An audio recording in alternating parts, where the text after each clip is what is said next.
Greetings, friends. My name is Jessa McLean, and I'm here to provide you with some blueprints of disruption.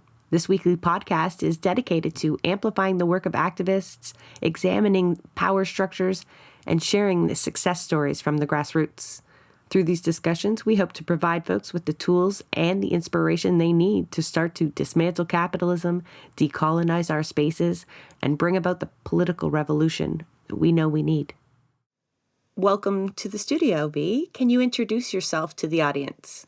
Hi, I am a participant in the CrimeThInc collective. I've been involved in it for many years. We were hoping to be able to put a couple people on the air with y'all today, but unfortunately you just get me. So although I'll do my best to represent our collective, I want everyone to remember that I am just one of many people who work on this project. And in other circumstances, you might be able to get a broader array of experiences or perspectives. But I'm very happy to get to speak with you. Before I get you to explain CrimeThInc to people, I want to make note that that is the second time you've emphasized the want to bring on more voices.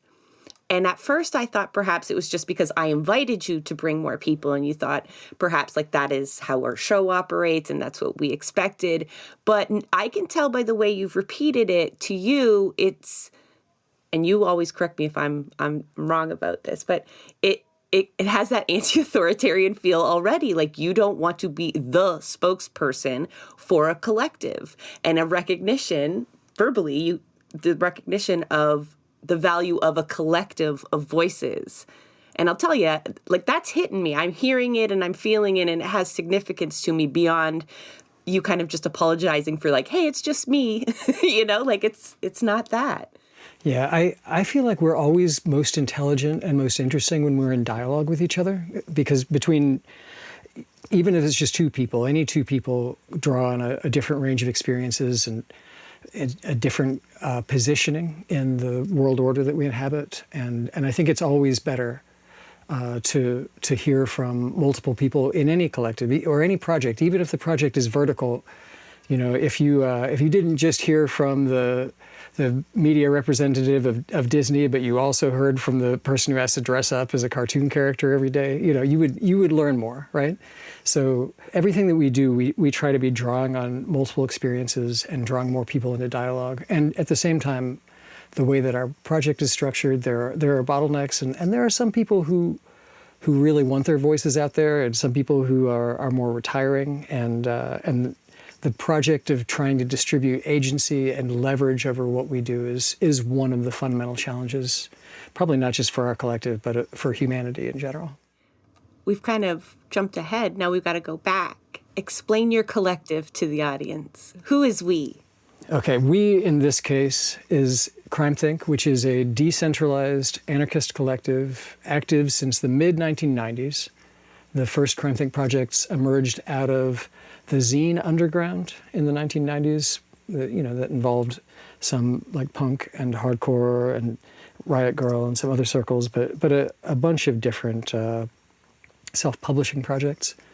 And a sort of a network emerged out of that of people doing provocative political and discursive interventions, undertaking experiments, people who, for example, were politicized by the sort of do-it-yourself counterculture underground, but came to the conclusion that just being able to self-manage the production of like cultural arts, like music or literature, was not ambitious enough. That what we should really be trying to do is to get control over all of the different factors that determine what our lives will be like. And that's where the commitment to anarchism as a set of proposals about how agency and power should be distributed, how anarchism became important to us. So basically, since the turn of the century, we have functioned as a network involving participants in different social struggles all around the world, from here to Russia or Sudan. And we try to give a platform to participants in social struggles, social movements in different parts of the world, and create dialogues between people in different movements in different places, and in that regard to sort of function as an institutional memory for grassroots horizontal social movements.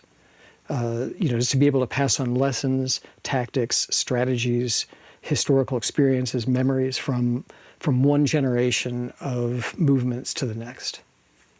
But that's the ambitious way to describe it. The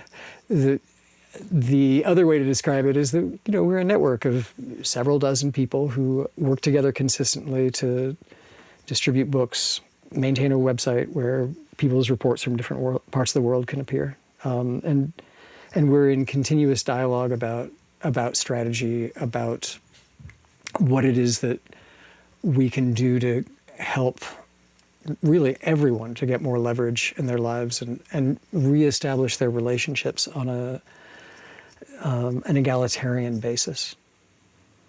You're our people, man. Aspiring to be. This is our jam. We're just all smiles sitting here listening to that. Now, you talk about lessons. Folks really should check out their list of books. The show is called Blueprints of Disruption, and that is what they provide, and then some. Now, you say it's a couple dozen people. You guys are putting out a lot of work. It's impressive. The website and the pieces that are being written on top of that are also quite impressive, but I love the idea of it kind of being a written history that's growing, ever growing.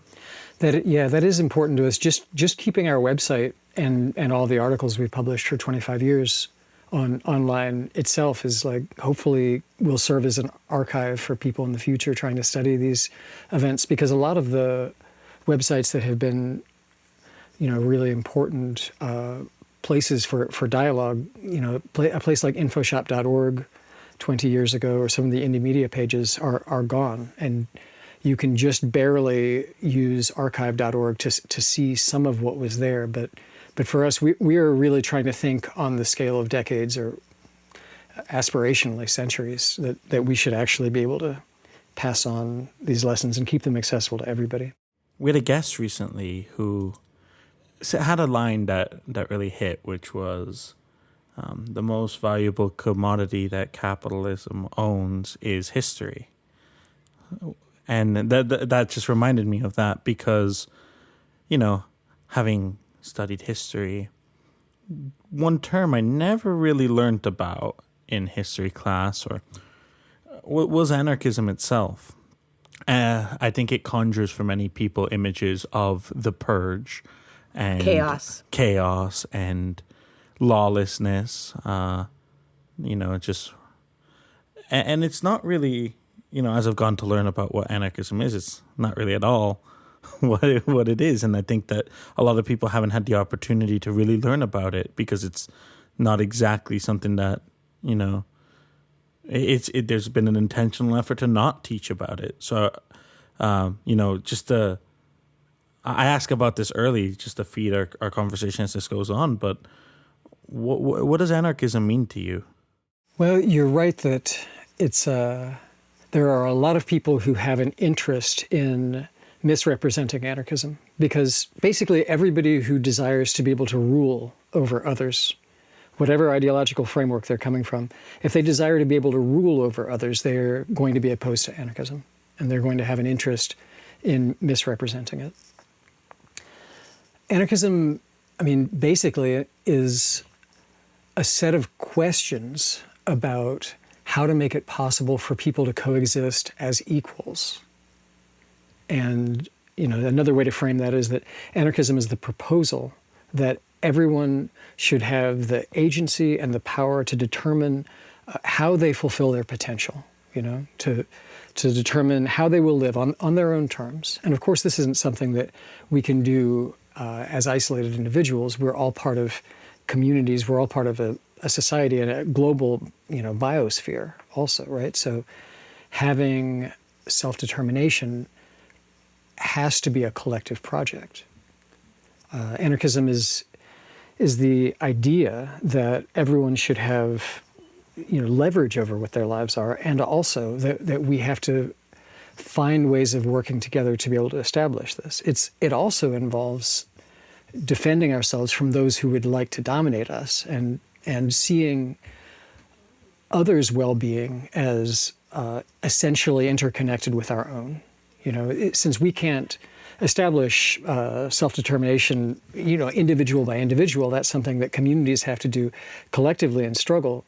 That means that if we're going to succeed in creating an egalitarian society, that's going to depend on solidarity. It's going to depend on us all seeing our freedom as being interconnected with everyone else's.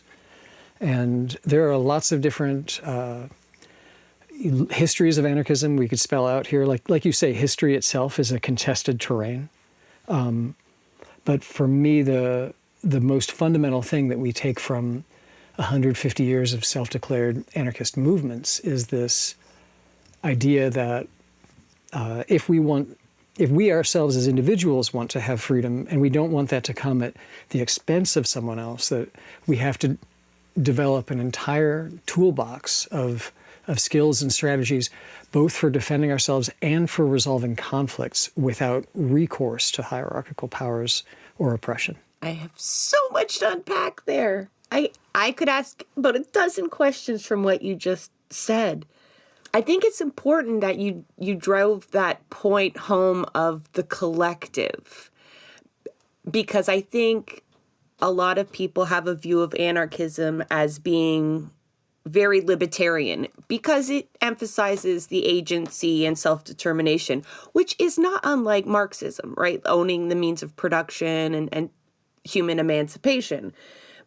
Because, one of the critiques that I often hear about anarchist systems moving forward, not so much the struggle, but as a form of kind of self-governance or systems of distribution and whatnot, is that the most vulnerable would be left behind. Because you can imagine in a libertarian approach, that's exactly everyone fends for themselves. But that point that your freedom can't come at the expense of another, I think is very pivotal there. And I think it's what allows anarchism to really fit into all of the movements, because that is where everybody's going.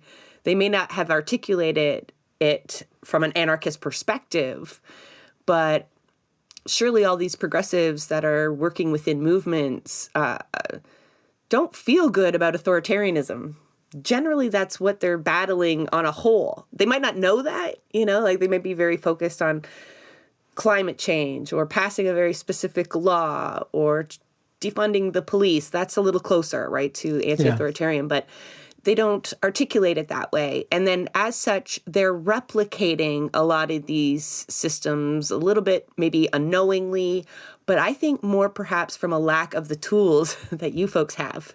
Not that you've not distributed them well, but that they can't see anything else. Like they know, okay, we've got a party here, just so our audience, the NDP. They're the most progressive choice that most folks think they have. And they operate the same as every other political party, very pyramid structure, they're almost fascist. Like they're just, it's an awful environment, and it's obviously not built towards our goals. But still, some people come out of there trying to do something different, but looking the same. So can you give us some practical tools of like the conflict resolution that you're talking about, or ways that people can move away from authoritarian structures? Like, do you guys have a chair for your meeting? Like, I don't know how detailed we can go, but, is there a few things that you guys would do that would really kind of blow our minds, that are a different way of operating, of creating discourse and coming out of it with a solution? Well, gosh, I appreciate the invitation to blow your minds. I mean, I'm not sure how unfamiliar the proposals that we have to offer will be to the people who are listening. But and that's partly because anarchist proposals and strategies have become more and more familiar over the last 25 years. 25 years ago, when I was sort of cutting my teeth, some of the proposals that were that only anarchists and a few other people were making, whether we're talking about like new ideas about gender, or about sort of rejecting dogmatic nonviolence politics. Those were very marginal proposals, and now after the 2020 the George Floyd uprising in the United States and a series of other movements around the world, the proposals that we have are much more familiar to people.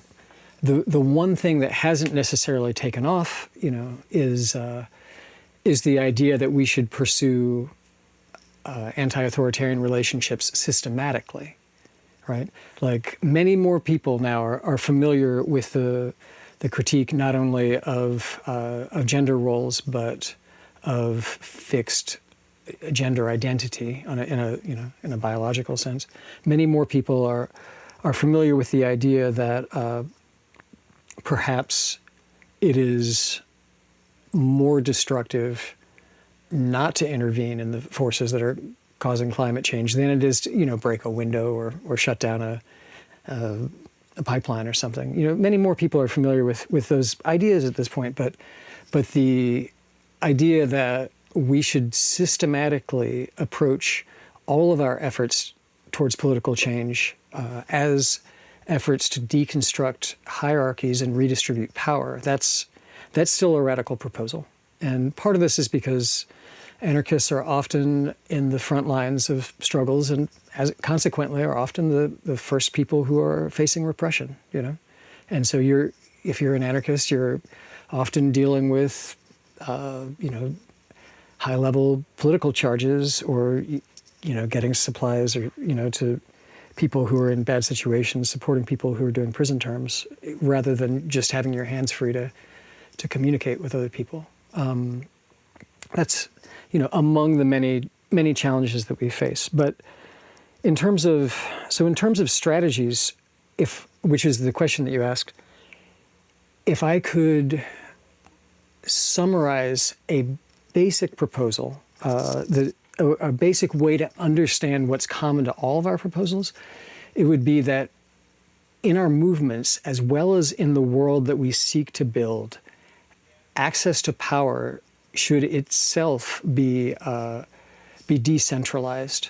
Not just, it should be egalitarian, but it should also be decentralized. Because if everybody has to go through a single process to get their voices heard, or to have leverage over what a group does, or to have access to the resources that they need to live, that still will create a sort of a lowest common denominator control over what can happen and over whose voices are heard and whose are not, right?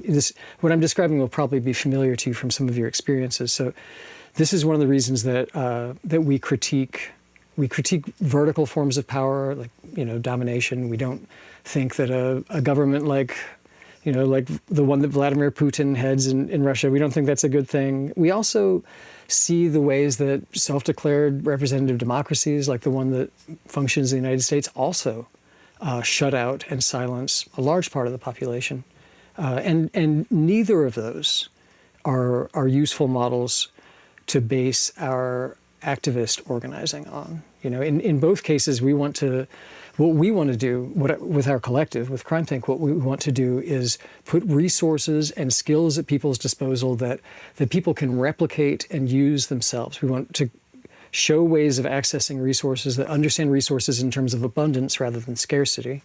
We want to put tactics at others' disposal so that we can make sure that rather than depending on the decisions of an organizing council that may be unaccountable to everybody else in a movement, that people can immediately take action according to their own priorities and their own vision of the world. And the reason that we think this is important is because we think that intelligence arises when you have the input of everybody who is affected by an issue, rather than just the input or the decision making of one person or one group. We think that if a group or a movement, if a movement or a network is responsive to the information that is coming into all of the different participants in the movement, that movement will act in more strategic and intelligent ways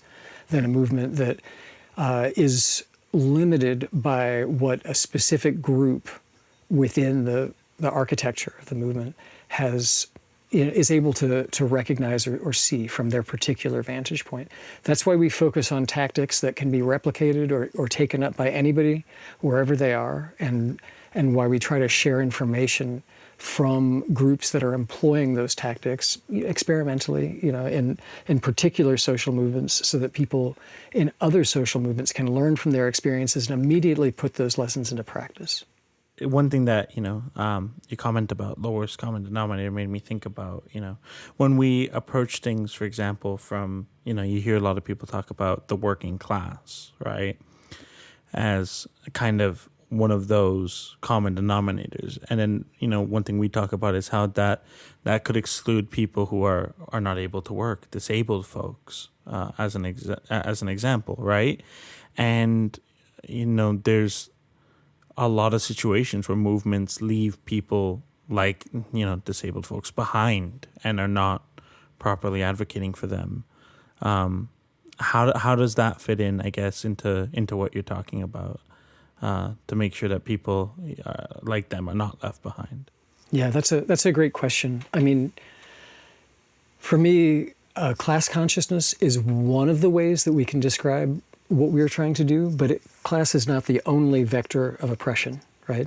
Oppression plays out according to many different vectors. So if we only were thinking in terms of class, that then you have a framework where you say, okay, what we're trying to do is liberate the working class, which is true, but I would say it's necessary but not sufficient, right? Because for the better part of the last 200 years, during which class politics have developed, a large part of the labor that, for example, women do has not been visible through the framework of class.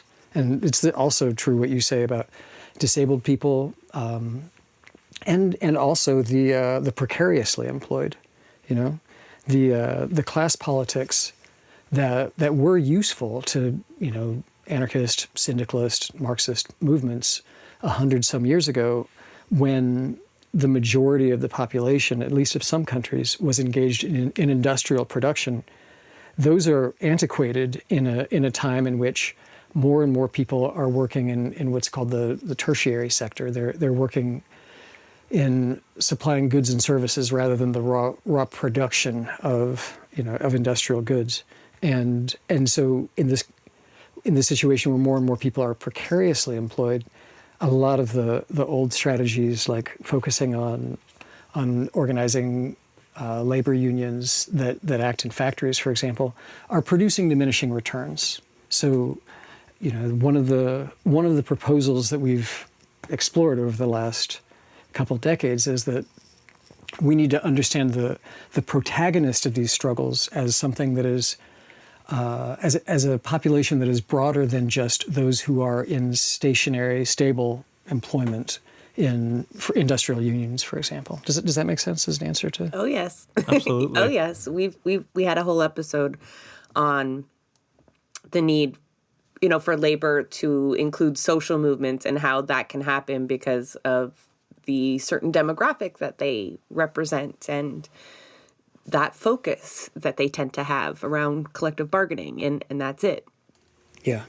I mean, the problem is that if we only understand labor movements as efforts to bargain for a better deal for those who are in formal and powerful unions, we're leaving out a tremendous portion of those who have to work in other contexts to make money, or those who are engaged only in what is sometimes called reproductive labor, the unpaid work in the household. So this question came to the fore, for example, during the Occupy movement in 2011, when participants in the movement, anarchists, people who were involved with our projects also participated in shutting down the port of Oakland at the high point of the Occupy struggle. And that was an example of this where the people who actually work in the port, they are in a union. They're in a pretty strong union, but a union in which their agreement forbids them from striking. Right? The general strike in Oakland. The way that it worked to have a general strike, it wasn't just the formal unionized employees that went on strike. It was all of the excluded, all of the precarious workers that shut down workplaces, in some cases just from outside, not from their position within the workplace, but from outside of them, and that marched to the port and blockaded the port and compelled the port to shut down. I think that we have to understand labor struggles much more broadly if we want to be able to wield power in a time when because of neoliberal globalization, workers in Canada and the United States are outflanked by global capital in a lot of ways. Yeah, and the confines that exist within the labor unions tend to sometimes hold us back. So I want to go back to one of your previous statements because I'm just frantically taking notes, and I'm definitely not going to get to digest everything. But Santiago and I were having a discussion earlier today on a statement someone made online. They were really not frustrated, but talking about the need to shut things down. And Santiago and I, we often talk about the need to escalate, but also balancing by not leaving anybody behind. And one of the proposals that you speak of is allowing for a rainbow of tactics so that people are being utilized and heard. And you talked about like the collective intelligence, and there's no arguing that, but it's also on the individual level, right? When you give everybody that space to be heard or to apply their energies in the way that they want to, right? Like if that's destructively or that's in dialogue. And when you don't allow that, you start to really create problems within the individual too. And I'd like to kind of maybe have that kind of shut it down discussion, because I'll give you some context. It was a group of people trying to disrupt a meeting, but it's also can be replicated in a march that's going down the street, but only taking up half the street and chanting, "Shut it down," but not actually shutting anything down. So within these movements, you can tell that there is the appetite for it, and it's always trying to find, I guess, the lowest common denominator here. I'm using that same language in a different sense. Like, so if the most uncomfortable person isn't comfortable with pushing police out of the way, then it's not going to happen. Or if people don't want to look bad and shut down an event that might have other political implications, whatever, then it's just not done because not everyone's ready and we don't want to alienate anybody. And I think in the end, you actually end up alienating those people that are ready to do more, but are being held back. And then at the same time as being held back, we're purposely not giving them the tools. We feel like that's a way of holding them back. Like, just don't teach them how to fight then, or how to stop police violence, or whatever we want to talk about. Because if we do, then we're encouraging it. Like Santiago, we have this battle here internally because we do want to provide tools of disruption, but we don't want to light a fire we can't control. But I think sometimes, I don't know. Can you help us through that, B? From an anarchist perspective, maybe? Well, I mean, fix it. It's a good question. You spoke about a fire that we can't control. And the fact is that the world that we live in is already being destroyed by a fire that no one can control. Just about everyone acknowledges that climate change is going to produce incredible suffering, especially for people in the global south, but all around the world, and disruption for many people's lives. And yet, neither the economy the free market economy, nor the democratic process, nor any of the dictatorships that exist around the world are able to take action that is commensurate with our responsibilities to try to stave off the catastrophe that is ahead if we aren't able to change course. So I think, first of all, we have to keep that in mind when we are talking about these questions. And so the question is there another way of making decisions that our movements can utilize and demonstrate that will enable us to rise to our historic responsibilities, you know? And of course, I don't think that we should be careless with each other. I don't think we should put people at risk who don't wish to be taking those risks. And that's for ethical reasons. It's also for strategic reasons. If we continuously create situations in which people have bad experiences next to us in the street, it will be harder for us to get together. It will be harder for us to build the kind of movements that we want to. So each of us has an interest in figuring out how to make the ways that we act autonomously take into account the needs of the others around us. Now, all of that said, at the same time, I think there is a tendency for everyone, wherever they're situated, to think that if they could just tell everybody how to do things and have everyone adopt their preferred tactics and their preferred approach, that everything would work out. I think this is probably incorrect for a number of reasons. First of all, because wherever you're situated, you can't see the whole world. You can't see other people's needs or the problems that they're suffering. But it's also a problem, this way of thinking is also a problem because we will never be able to impose a single way of doing things on everyone. And to desire the kind of structures that could impose a single strategy on everyone is to desire authoritarianism. So I would propose a different general strategic orientation, which would be, how can each of us act autonomously according to the dictates of our conscience, but in such a way as to maximize the synergy, you know, of our actions and those who want to take a different approach. So what we should be doing is we should be thinking about how to make our own efforts integrate well into a diverse ecosystem of different strategies, different tactics. And that's not something to be imposed from the top down. That's something that we collectively from the bottom up should be trying to arrange.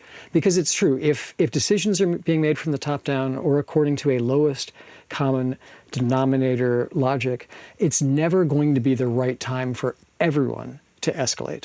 It's never going to be the right time to shut anything down. It's never going to be the right time to act. And that's because, not only because there are some people who don't feel ready, it's also because there will be people in the conversations who have an interest in preserving things the way that they are, at least for the time being. It'll be, you know, for the same reason that Exxon is like, yeah, I'd like to live in a world without global climate change, but it's just not in our best interest right now to make that shift. You know, if we're, and this was a discussion, I mentioned the Occupy movement in 2011 before, but it's an issue that came up then when we were trying to establish what a sort of democratic process might be. And, you know, people said, well, maybe instead of majority rule, we should use consensus decision-making for our spokes councils. But that creates a situation in which a spokes council can be prevented from arriving at a strategy for taking action by a single representative of the police, you know?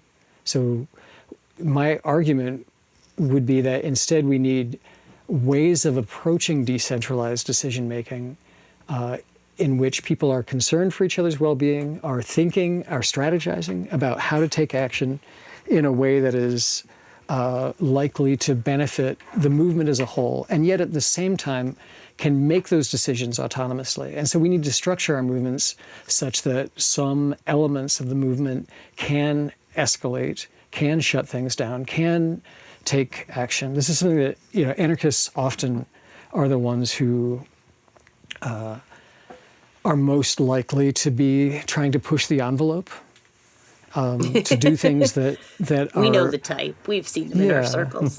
Yeah. We appreciate them. And pushing the envelope can take many different forms. It may mean identifying something as a problem that nobody else wants to talk about, like sexism or sexual assault or something within the movement culture. It may be using tactics or strategies that are that seem outre to other participants in the movement. They're like, well, I'm ready to lock myself to something, but I'm not ready to sabotage something, for example. And again, we will never know the benefit or the drawbacks of a strategy unless somebody is able to employ that strategy, right? Yeah. Go ahead. I see you, Santiago. Well, because here I want to pull from my own experience for a second, because this is, giving me flashbacks to some of my first days in organizing. When I was part of an organization, where an organization that I helped start at the time too, and I even got myself elected in this organization to a chairman position, out of kind of a belief that if I was to occupy that position of power at the time, that I could then not use the power of it and kind of try and decentralize it by preventing somebody who would use it didn't work out that way, obviously.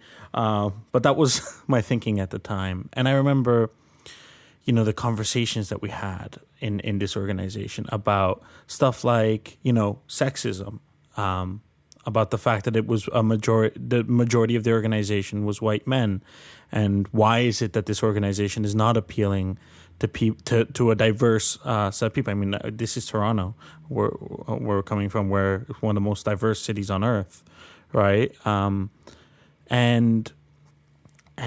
there was also a lot of talk about,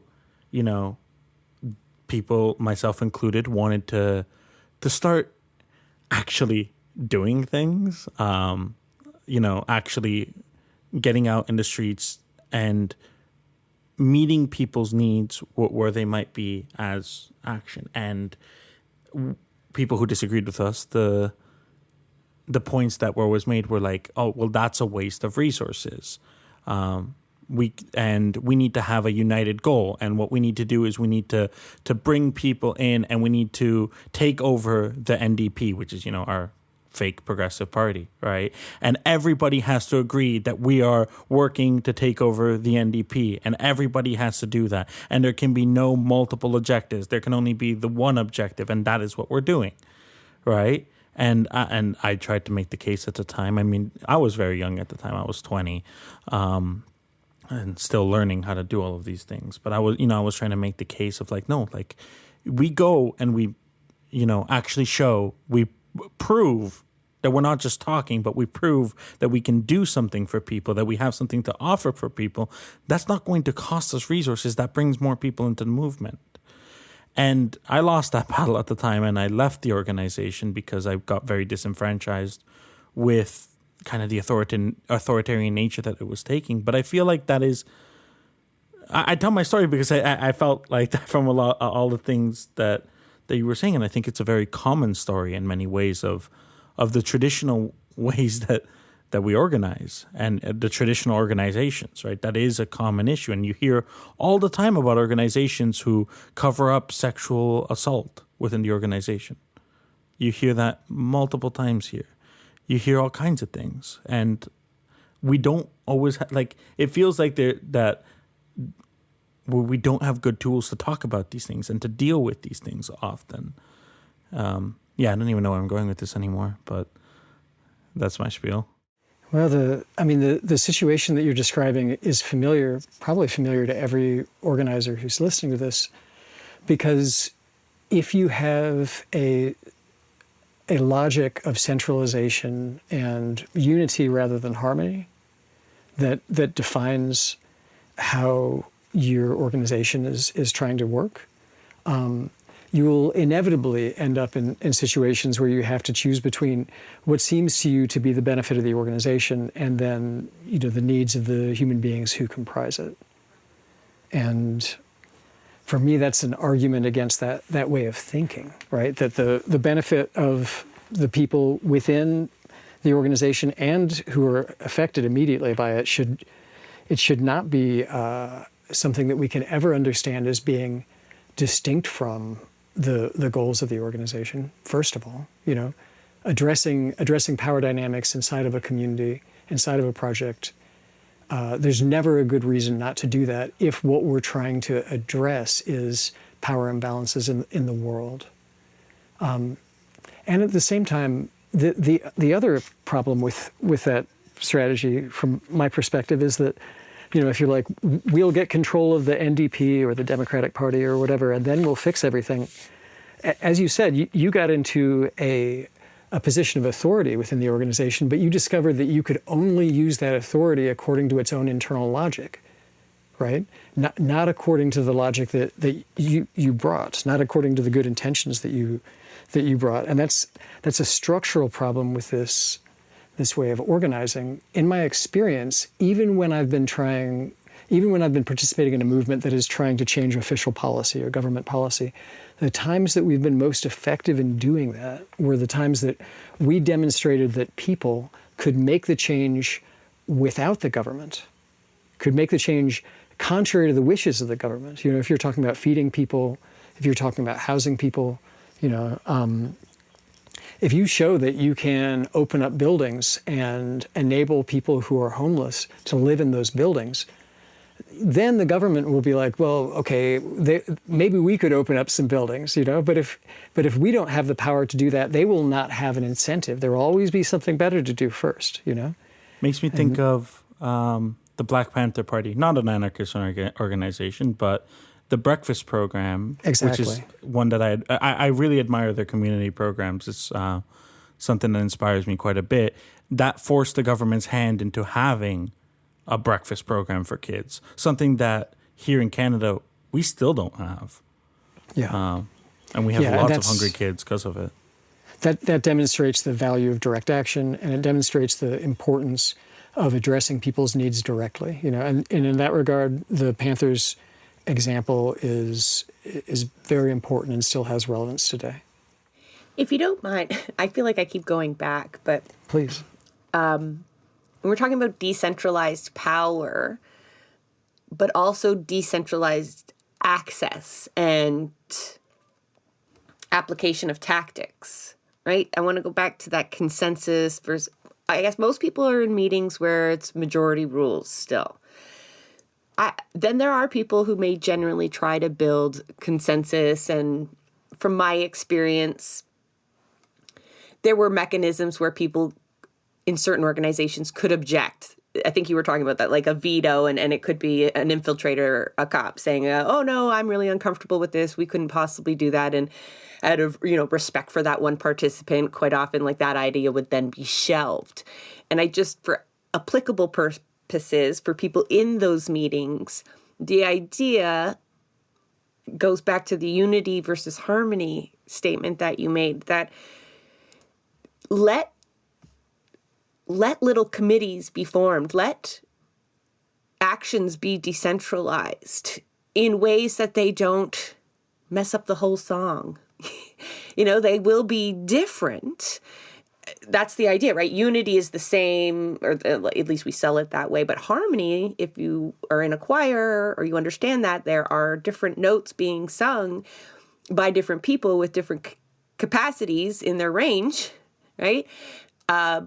But it still makes a beautiful sound as a whole, right? So it might even be more beautiful, yeah. Yes. And I think as individuals, we have to go into those meetings too, thinking about what you reminded us of earlier. Although we think we have the best ideas, they are not the only ideas. And so we may feel like if that meeting didn't go as we wanted, I really wanted a petition started. And there's 3 guys in the back, they want to burn it down, let's just use really drastic, you get the idea. Is there a way where we can allow those people that are eager to go beyond a petition to do something with that energy, with those tactics that doesn't malign everything else, but also make the person who thinks that their particular idea can work. Like, I know sometimes resources are limited, so we can't use every tactic that comes up in a meeting, right? Not everybody's idea can always be applied just from a logistical perspective. But it's the idea of coming out of that meeting with not needing to have controlled the outcome, not needing to approve of every idea that will be developed on. And I think like sometimes it comes from the individual, like we go in with really egalitarian views, but in the end, we want our ideas because they're ours. And of course, we think they're the best one because we sat and we digested them and we came to that conclusion. And it's sometimes hard to think the way that you're describing that it actually is the collective of ideas that makes the most intelligent choice, but it doesn't have to make one choice, right? It can make many and still be moving forward. Because I think I'm at a point, a lot of us are, we're really frustrated that there is not more escalation in tactics. Mm-hmm. Also, I just want to give a 20-second anecdote to build on the harmony metaphor, because as a musician, good harmony is actually built on tension and resolution, right? Yeah, there you go. So you'll have chords that are full of tension. You know, the notes are actually disagreeing with each other, but then those notes resolve to a balanced harmony, and that gives music the movement that's what creates good music. Sorry, just had to throw that in there. That's so important. We try to avoid tension at all costs, especially in some of these meetings, right? Like we'll shelve ideas, we'll deal like, and that's to like take your time. You don't have to rush through everything, but avoiding conflict is a big part of how we teach people to chair meetings as well, right? And how a lot of these organizations are structured where, you know, you have 2 minutes to speak and, you know, I don't know, it's really sanitized, and sometimes you got to get it out, right? In a way that doesn't implode and where you don't walk away as enemies. But I think the more we work those kinds of values into the way we organize, the easier it becomes, right? The easier it is to have those tension and we know how to resolve them. And we know there will be a resolve, because when you know it's a zero-sum game, it's either your idea or their idea. We're coming out with only one tactic and everybody's supposed to agree with it. You do feel like you lost. Yeah. And you're less likely to stick around if you feel like you keep losing, right? I mean, I've left that, like just like Santiago, for sure. And it's stupid stuff. It was like, we need a database, you know, I can build you one. It's nothing. And they're, well, we're not ready for that yet. And I was like, forget it, man. You're going to hold me back on everything. I know. You won't even let me build a database, so I'm out. You're still working off an Excel spreadsheet probably to this day. Well, and that's an especially tragic example that you're giving, because it was a situation which you were ready to autonomously do work for the group that they would probably, if they hadn't had you at their disposal and needed that work done, it would have been hard to find somebody who was ready to build a database, you know?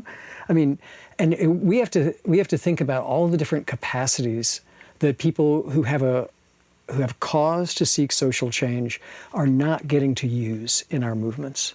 You know, we should not understand those who are in activist groups right now as the protagonists of change. The protagonists of change, it has to be everybody in our society.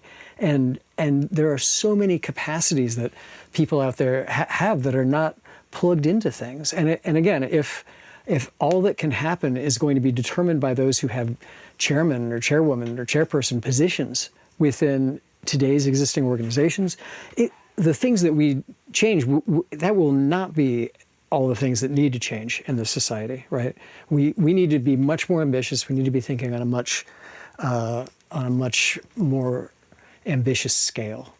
Now, Santiago, I thought your metaphor about tension and resolution is really beautiful. And, you know, there are even some beautiful musical compositions, a famous one by Samuel Butler that ends without the tensions resolved, but that's part of the art also, right? I mean, for sure, if we have organizing models that don't offer us the opportunity to explore our tensions, the tensions between us, the tensions within us, then we will not be there as complete people, and we will not derive the benefit of our complete relationships. We will be there as, you know, as sort of partial or as performances rather than as our whole selves, and we will not be able to contribute everything that we want to. And there's, I mean, one of the common anarchist models for organizing is the affinity group, the group of people who agree about something. You form a group of people who agree to try something and they all do it together. But I want to say that is not the only model, because another thing that can be really beneficial is to have like a person whose intelligence you really regard highly, but who disagrees with you. A lot of the most interesting CrimeThInc projects have come out of the collaboration of people who did not agree about something, but who valued each other's opinions and said, we'll embark on a discussion about this, and the results will, it may not be lowest common denominator, right? They may be like the different points of departure that we can offer to the reader or the user as a consequence of the tensions that the different participants bring. I think that is actually a more useful and fruitful approach to our relationships, to our projects, because the fundamental question that we're talking about here is how do we coexist and collaborate across lines of difference, whether those differences are in our identities and the power structures created by the society, or the differences of ethics or strategy. We actually have to think about collaborating and coexisting across lines of differences as the fundamental thing that we're trying to do, actually, because those differences exist between all of us and within us. If you take an approach just to yourself, which involves eradicating difference, you will be destroying parts of yourself. Even the thing that we should be doing is making space for everything that can be mutually beneficial to thrive and prosper. So how that relates to organizing, to bring this back to the very beginning of your question, Jessa. I've given a bunch of examples from 2011. I can give examples from other years, from other decades, but I'll give one more from that, which is that I remember in the little town that I live in, when we had the first meeting for people who are interested in participating in the Occupy movement, there was I don't know, there were 100 people in the meeting, maybe 120,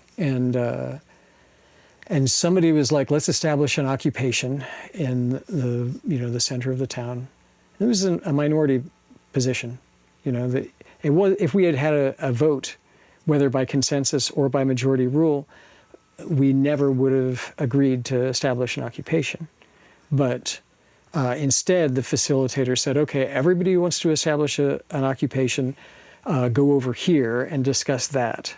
And everybody else can discuss whatever else you want to do, And at first it was like 5 people. You can imagine just 5 scary people in black sweatshirts, went over and we're standing there just right. Is that how we all dress? Just like, well, just like a bolt of lightning may strike us down now, but I'm going to say we should have an occupation, and not everybody is going to be the first person, to be like, yes, take me now, Lord, But once there were 5 of them, then there were 6, and then there were 10, and then there were 20. That night, 30 people established an occupation, and by 2 days later, all 120 people who had been in that discussion were part of the occupation, right?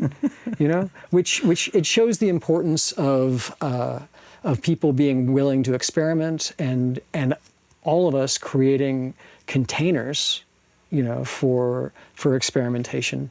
And not trying to suppress experiments that don't immediately line up with our own proposals, because it's much better for people to try out tactics, see what they do, and if there's problems, if they have negative effects for some people, be capable of discussing those, create, processes through which people can come to understand each other better, but never think that the process of establishing the ways that we relate to each other is completed, or that all of the institutions that we need to resolve conflict already exist.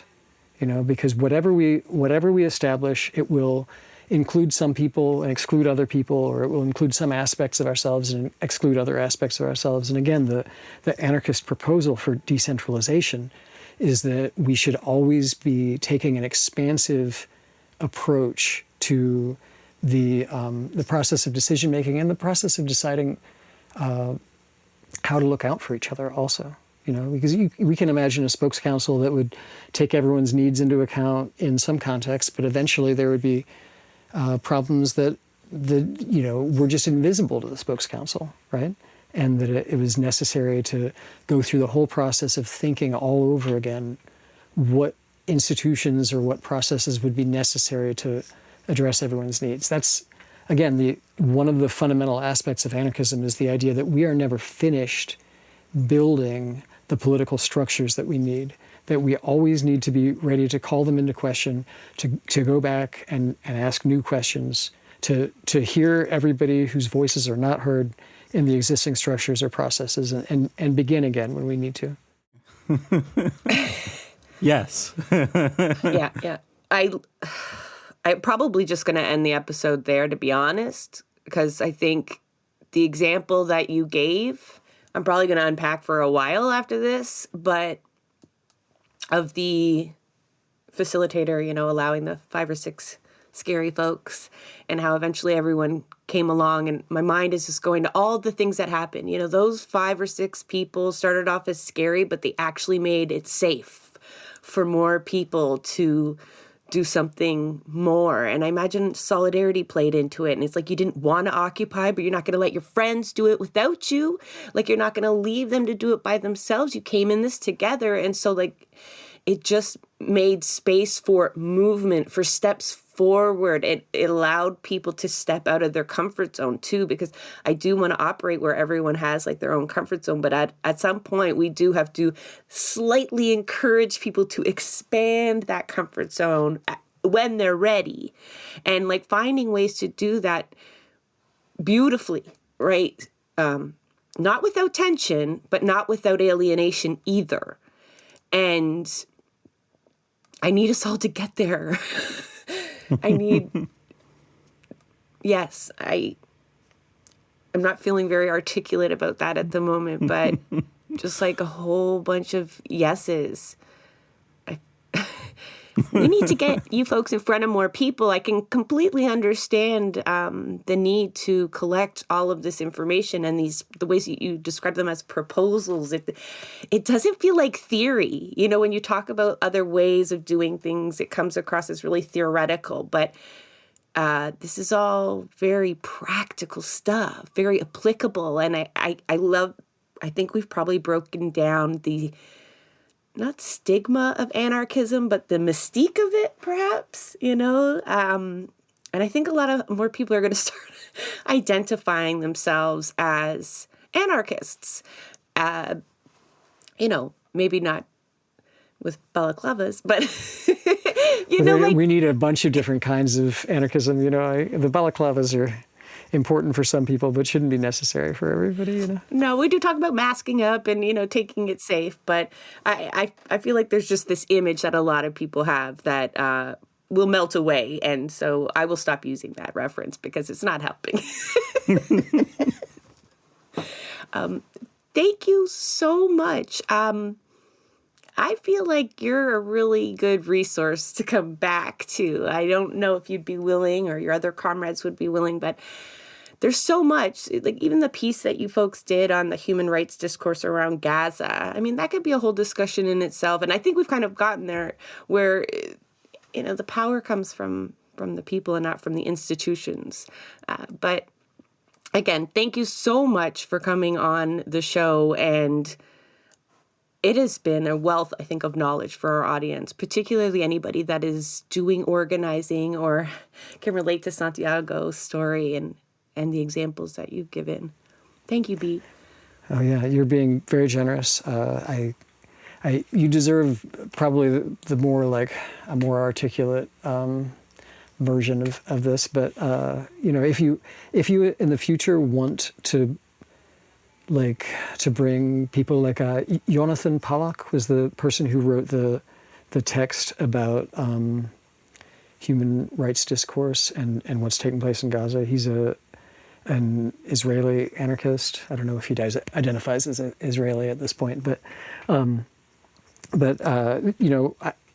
I could probably put you in touch with other people who've participated in our projects who you might be able to speak to you about more specific questions. And it's just really nice for me to get to talk with anybody who's considering these things. So if I can direct you to other resources at some point in the future, I gladly would. Well, we will take you up on that offer. We will also, if folks, you're still here, check the show notes. It'll link you back to CrimeThInc, some of the pieces that we've talked about, and you can check them out for yourself. Okay. Thank you very much. That is a wrap on another